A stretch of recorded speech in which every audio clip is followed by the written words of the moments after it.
얘는 이 물체를 A라고 하고 그 다음에 이 빗면을 B라고 했을 때 중력이 이렇게 분해되다 보니 자연스럽게 A가 B를 어떻게 하게 돼?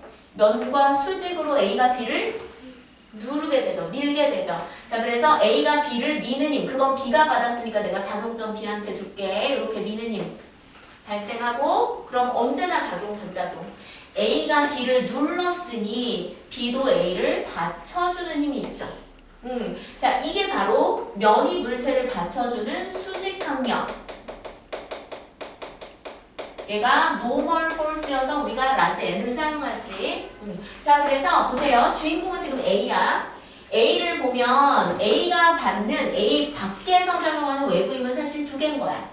바로 중력과 또 하나는 수직항력. 이거 두 개인 거야. 자, 그래서 이 중력이 이렇게 두 갈래로 분해되면서 임과 임은 같은 크기 반대 방향이라 결국 소거돼. 그래서 자, 중력은 이미 이렇게 두 갈래로 분해됐으니까 얘는 지워져 있고 얘네 둘 소거되고, 그러니까 뭐밖에 안 남는 거야? 얘밖에 안 남는 거야. 그래서 이 빗면에서 얘가 받는 알자임 빗면 아래로의 힘이 되고, 그것 때문에 이제 가속도가 생기는 거죠. 자, 그러면 저 알자임이 얼마인가? 근데 보면 지금 중력이 이렇게 두 갈래로 분해됐고, 지금 보면은 요거 내가 x라고 하고 얘도 x각이죠? 자, 너 x랑 세타 더해서 90도인 것처럼 얘도 x랑 얘 세타라고 할 수 있겠네. 그러면 자, 요 직각삼각형과 사실 이 빗면의 직각삼각형은 서로 각 세 개가 똑같으니까 닮음의 관계에 있는 거지. 자, 그렇게 했을 때 얘들아 잘 보세요. 요 직각삼각형에서 얘가 빗변이고 높이잖아. 빗변에 대한 높이의 삼각비가 바로 뭐야? 사인. 자, 그래서 요 힘은 mg 사인 세타야. 자, 그 다음에 그럼 요 직각삼각형에서 세타를 그 경사각으로 뒀을 때 이건 빗변이고 밑변이잖아. 자, 빗변에 대한 밑변의 삼각비는 뭐야? 코사인. 그래서 이 점선 얘는 얘랑 똑같잖아요. 얘는 mg 코사인 세타야. 오케이? 자, 그럼 다시 mg가 mg 사인 세타랑 코사인 세타랑 분해됐고, 그럼 얘는 이제 없어졌고, 근데 이 mg 코사인 세타 때문에 A가 B를 누르니 B가 A를 받쳐주는 수직항력 줘가지고 주인공인 A는 이 면과 수직으로는 두 힘이 속어. 그래서 결국 알자임이 mg 사인 세타밖에 안 남은 거야. 자, 그래서 이 빗면에서는 얘가 받는 알자임이 mg 사인 세타고, 자, 근데 현재 교육과정에서 물리학 1은 세타를 줘서 g 사인 세타를 구하게 하지 않아. 이 관계를 안 가르친단 말이야. 물리학 2에는 나와요. 나중에 도움은 될 거야. 알아두면. 자, 그래서 자, 그냥 요 g 사인 세타를 얘를 그냥 g 프라임이라고 하자. 나는 보통 g 프라임으로 놓고 풀어. 자, 그래서 얘를 m g 프라임이라고 했어. 여기까지 가니? 오케이. 그럼 보세요. 여기에서 이 g 프라임은 g 사인 세타고, 세타가 90도일 수는 없잖아. 빗면이니까 90도보다 작잖아. 그럼 사인 세타가 사인 90보다 작으니까 g 프라임은 g보다 값이 어때? 작겠지. 자, 그래서 중력 가속도보다 작은 가속도로 미끄러져 내려오는 거지. 자, 그럼 이 힘 때문에 결국 가속도는 얼마니? 자, 가속도는 mg 사인 세타 나누기 알자임 나누기 질량 m이니까 결국에는 역시 똑같은 빗면이면 힘에 들어있는 그 질량이나 힘을 받는 그 질량이나 똑같은 질량이어가지고 가속도가 뭐밖에 안 남는 거야. g 사인 세타. 자, 그렇기 때문에 가속도는 질량에 무관하게 뭐만 중요한 거야? 세타만 중요한 거야. 그래서 빗면이 동일한 빗면이거나 아니면은 완전 동일한 빗면인데 따로 떨어져 있고 각도가 똑같아. 그렇다면 질량 상관없이 가속도는 어떻다? 동일하다는 얘기죠. 오케이. 자, 그래서 빗면 아래로 결국 중력의 불력 G 프라임 가속도로 떨어진다. 자, 그 다음에 이제 두 번째 탄성력. 자, 탄성도 무슨 성 했으니까 이거 물체가 갖고 있는 성질이지? 자, 탄성이라는 성질은 용수철, 고무줄 이런 애들이 갖는 성질. 자, 뭐야? 힘을 줘서 물체를 변형을 시켰어. 근데 그 변형을 일으켰던 힘이 사라지면 얘가 다시 원상 복귀하는 성질이지. 자, 그래서 변형을 일으켰던 힘이 사라지면 원상 복구하려는 성질. 이 탄성을 모든 물체가 다 갖고 있지는 않아. 안 가지고 있는 애들도 있어. 이런 애들은 안 갖고 있어. 손수건, 그러니까 홍컵 같은 거, 그리고 찰흙 이런 거, 고무찰흙 이런 건 안 갖고 있어. 자, 근데 특히 탄성을 많이 갖고 있는 물체들도 있죠. 걔네를 탄성체라고 하고, 뭐 용수철, 대나무, 강철, 뭐 고무줄 이런 애들이지. 자, 그때 용수철이라는 탄성체를 보면, 자, 지금 이게 용수철의 자체 길이야. 자, 내가 여기에다가 이렇게 물체를 연결해 놓잖아. 그럼 얘는 늘어나지도 압축되지도 않았기 때문에 뭐 돌아가려고 하는 게 없으니까 탄성력이 안 작용하지. 자, 그런데 내가 이 물체를 이렇게 잡고 늘렸어. 자, 얼마나 늘렸냐면 한 10N의 힘을 줬더니 얘가 이제 얼마나 늘어났냐면 1cm 늘어났어. 이때 내가 이거 잡고 있는 거 좀 어려워. 왜냐면 막 끌려갈 것 같거든. 왜? 이 용수철이 갖고 있는 탄성이란 성질 때문에 자, 얘가 늘어났고 돌이키는 탄성력이 전달해서 이 물체까지 작용하는 거야. 그래서 용수철이 물체한테 돌이키는 탄성력 주죠. 자, 내가 잡고 있다면 결국 지금 탄성력은 몇 뉴턴인 거야? 10뉴턴 안 움직입니다. 자, 그러다가 내 손을 놓으면 이제 탄성력밖에 안 남으니까 돌아가는 거지. 자, 이때 내가 10N의 힘을 줬더니 1cm 늘어났다면 만약 20N의 힘을 주면 더 많이 늘어나는 거 알죠? 이 용수철이 완전히 망가지지 않았다면 얘 몇 cm 늘어나냐면 2cm 늘어나. 그럼 돌이키는 탄성력도 몇 뉴턴? 20뉴턴. 자, 그럼 우리가 여기서 알 수 있는 것은 자, 나의 힘을 2배로 줬더니 변이도 2배가 됐고 자, 변이가 2배가 되니 돌이키는 탄성력도 몇 배가 돼? 2배가 되고 자, 1cm를 늘리기 위한 나의 외력이나 1cm 늘어났을 때 돌이키는 탄성력이나 방향은 반대지만 크긴 같잖아. 자, 이 관계를 우리가 식으로 써보면 자, 내가 준 외력 힘 2배 되니까 변이 2배. 자, 그래서 외력은 변이 x에 비례하더라. 근데 그 비례 상수는 용수철마다 고무줄마다 다 다르기 때문에 이렇게 문자를 쓰죠. 자, 얘를 K, 얘를 무슨 상수라고 했었지? 용수철 상수라고 했어. 자, 특히 힘은 벡터니까 방향까지 잘 써보면 자, 외력은 변이의 방향과 같잖아. 나의 힘의 방향과 얘가 늘어난 방향 똑같죠? 자, 근데 그랬더니 이제 돌이키는 탄성력. 자, 탄성력 엘라스틱 포스니까 내가 이렇게 F2를 쓸게. 자, 탄성력은 어때? 역시 1cm를 늘리기 위한 나의 힘이나 탄성력이나 크긴 똑같아. 얘도 KX야. 그러나 얘는 변이가 오른쪽으로 일어났으면 탄성력은 왼쪽으로 작용해. 변이와 어떤 방향으로 작용한다? 반대. 자, 그래서 방향까지 표현하면 마이너스 KX라고 할 수 있고 힘이니까 다니는 뉴턴 사용해주고 자, 이렇게 수식한 사람이 바로 로버트 훅이라는 사람이야. 그래서 얘를 우리가 훅의 법칙이라고 하는데 이 훅의 법칙은 끝도 없이 늘 성립하는 것은 아니지. 내가 용수철을 막 힘 너무 많이 줘가지고 막 이따만큼 늘려놨어. 그럼 얘 돌아가 안 돌아가? 아예 늘어나 보니까 안 돌아가.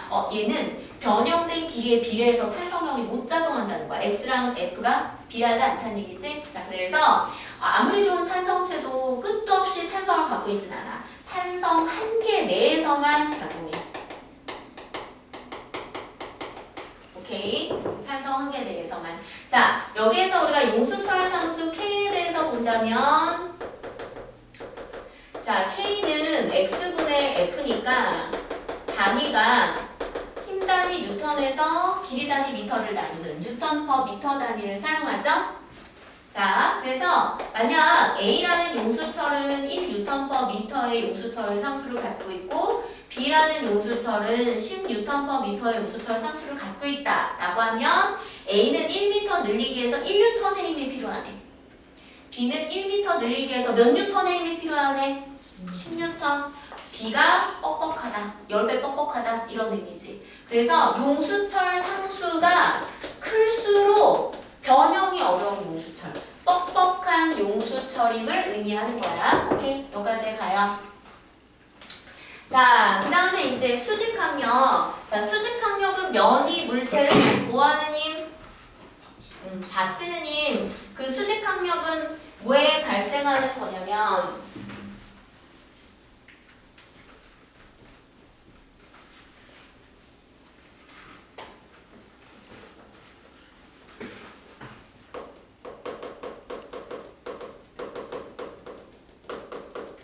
얘가 이제 영어로 normal force이기 때문에 우리가 약자로 그냥 라지 n을 사용해요. 자, 면에 이렇게 질량 스몰 m의 물체가 있으면 지구상에 있으니까 지구가 이 물체를 연지가리로 잡아당기는 mg 주잖아. 그럼 너무나 자연스럽게 이 물체가 바닥을 누르게 되죠.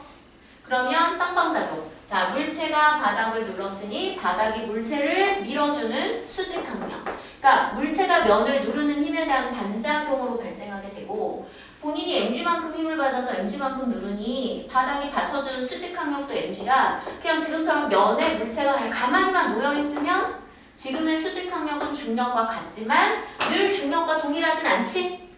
자, 만약에 예를 들어서 지금 여기에 얘가 있어.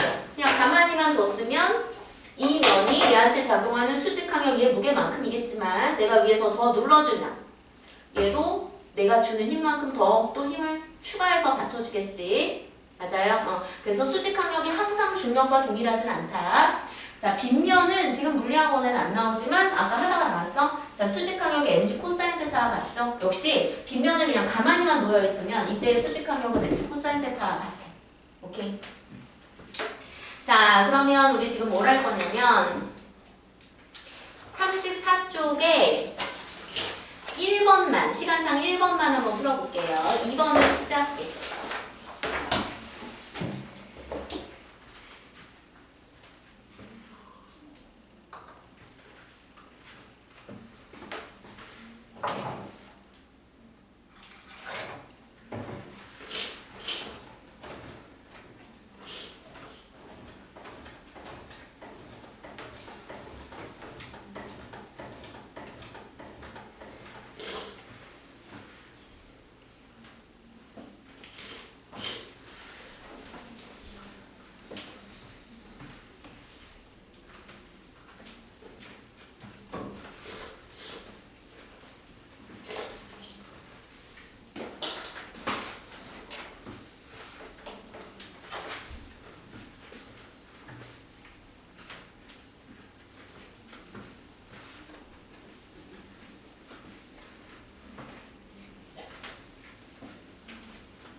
같이 한번 볼게. 가는 A와 B가 용수철 저울과 실로 연결되어서 얘는 지금 정지되어 있어. 자, 그리고 나는 그렇게 A는 수평면 위에 두고 B는 이제 걸쳐둬가지고 마찰이 없는 면이라고 했으니까 맨 마지막에 마찰과 공기저항 무시한다 그랬죠? 그래서 얘네가 이제 등가 속도 운동을 하겠지. 자, 기억을 보면 가에서 이 용수철 저울로 측정된 그 힘의 크기, 그러니까 용수철 저울 본 적 있잖아. 용수철에다가 이렇게 줄을 매달면 이렇게 더 늘어나면서 이제 눈금 값이 나오잖아요. 그 측정된 눈금의 크기가 EMG다. 그게 기억이야. 맞는 말일까? 틀린 말일까? 맞는 말일까?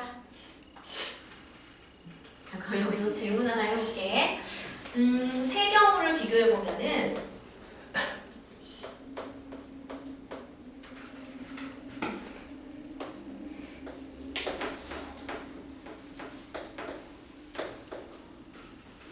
자, 여기 가의 경우와 얘가 나니까 다 라라고 할게. 자, 여기서 용수철 저울의 질량을 무시할게. 자, 그럼 가, 다, 라에서 용수철 누가 제일 많이 늘어났을 것 같아? 가, 다, 라에서.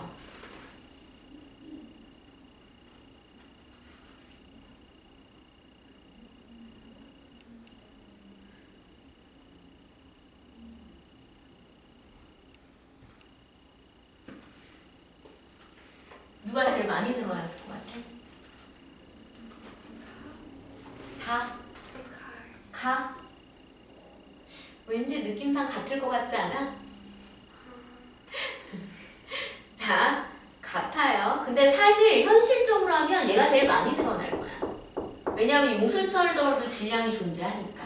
근데 용수철 저울의 질량을 무시하는 이상적 경우라면 얘네 셋이 늘어나는 길이가 똑같아요. 자, 왜 그러냐면 이런 식이야. 자, 다에서 지구가 물체를 mg로 잡아당기지? 그러면 이 물체가 자연스럽게 용수철을 아래로 당기겠지? 그럼 그 힘이 전달돼서 용수철이 천장을 잡아당기네. 그러면 힘은 작용 반작용. 용수철이 천장 잡아당기니 천장도 용수철 잡아당기잖아? 천장도 용수철 잡아당기잖아? 그럼 그 힘이 전달해서 결국 용수철이 이 물체를 이렇게 지탱하는 힘이 있으니까 이 물체도 어느 정도 내려와가지고는 이임과 임이 평형을 이뤄서 정제했을 수 있는 거죠. 맞아요? 자, 이 용수철이 늘어난 길이라고 했으니까 용수철이 받는 힘을 생각해보면은 결국에는 하나의 용수철에 대해서 이렇게 위아래로 힘이 그것도 작용 반작용에 의해서 발생하는 힘이랑 똑같은 힘이 발생하기 마련이야. 자, 라도 보면은 지구가 얘를 mg로 잡아당기고 그러면 얘가 줄 잡아당기고 그 힘이 전달돼서 용수철 잡아당기지. 그럼 용수철이 결국에는 벽을 잡아당기고 그러면 벽이 또 용수철을 잡아당기는 반작용. 그럼 그 힘이 전달돼서 결국에는 실이 물체를 잡아당기게 돼서 이 물체도 여기서 이제 용수철이 늘어나면서 아래로 좀 내려오면 이 힘과 중력이 또 평형을 이뤄서 가만히 있을 수 있게 되는 거겠지. 형 얘도 봐봐. 이 용수철 양쪽으로 힘 2개 발생하지. 왜? 작용 반작용 때문에. 이 천장이나 벽이 얘처럼 질량을 갖고 있는 건 아니지만 결국엔 당겨지면서 그만큼의 힘을 무조건 주거든. 마치 질량을 갖고 있는 물체처럼. 자, 얘 같은 경우에는 어때? 지구가 mg. 그러면 이 줄 잡아당기고 용수철 잡아당기고 전달해서 줄 잡아당기죠. 자, 줄이 물체를 잡아당겼어. 물론 이 물체한테도 중력이 mg 작용해. 자, 그러면 이 줄이 물체를 당겼으니 물체가 줄 잡아당기고 그 힘이 전달. 그래서 이 우수철도 어느 정도 늘어나고 이 물체 둘 다 아래로 내려오면 여기서 버텨주는 힘과 여기서 버텨주는 힘 때문에 얘도 정지할 수 있는 거지. 그럼 이번에도 이 우수철한테 양쪽으로 힘이 작용하는데 여기에서는 이 왼쪽으로 작용한 힘의 원천은 지구가 얘를 잡아당기는 중력 덕분에 발생한 거야. 근데 여기서 반대편에 질량이 없다고 할지라도 반작용 때문에 이 벽과 천장이 그만큼의 힘으로 반작용을 무조건 주거든. 그래서 용수철 입장으로 봤을 때 양쪽으로 작용하는 힘의 차이가 없어. 그래서 늘어난 길이가 똑같아.